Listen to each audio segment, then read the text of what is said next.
प्रधानमंत्री नरेंद्र मोदी ने रविवार यानी आज सुबह 11 बजे अपने 69वें मन की बात के जरिए देश को संबोधित किया।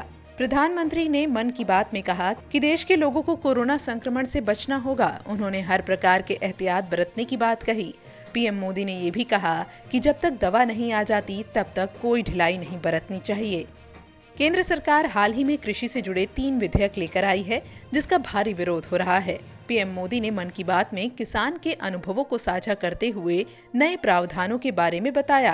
उन्होंने कहा, मुझे कई ऐसे किसानों की चिट्ठियां मिलती हैं, किसान संगठनों से मेरी बात होती है जो बताते हैं कि कैसे खेती में नए नए आयाम जुड़ रहे हैं, कैसे खेती में बदलाव आ रहा है।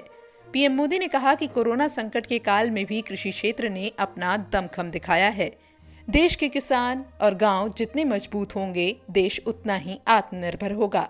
पीएम मोदी ने कहा कि किसानों की मजबूती से ही आत्मनिर्भर भारत की नींव बनेगी। किसान मजबूत होगा तो भारत आत्मनिर्भर बनेगा। हमारे यहाँ कहा जाता है कि जो जमीन से जितना जुड़ा होता है वो बड़े से बड़े तूफानों में भी अडिग रहता है। कोरोना वायरस के इस कठिन समय में हमारा कृषि क्षेत्र, हमारा किसान इसका जीवंत उदाहरण है।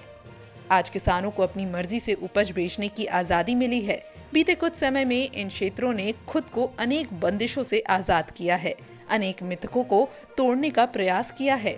साथ ही पीएम मोदी ने भगत सिंह को भी याद करते हुए कहा कि 101 साल पुरानी बात है, 1919 का साल था।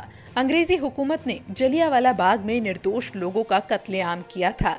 इस नरसंहार के बाद एक 12 साल का लड़का उस घटना स्थल पर गया। वो खुशमिजाज था और चंचल था, लेकिन उसने जलियांवाला बाग में जो देखा वो उसकी सोच के परे था। वो स्तब्ध था, ये सोचकर कि कोई भी इतना निर्दयी कैसे हो सकता है। वो मासूम गुस्से की आग में जलने लगा था। उसी जलियांवाला बाग में उसने अंग्रेजी शासन के खिलाफ लड़ने की कसम खाई। क्या आपको पता चला कि मैं किसकी बात कर रहा हूँ? हाँ, मैं शहीद वीर भगत सिंह की बात कर रहा हूँ।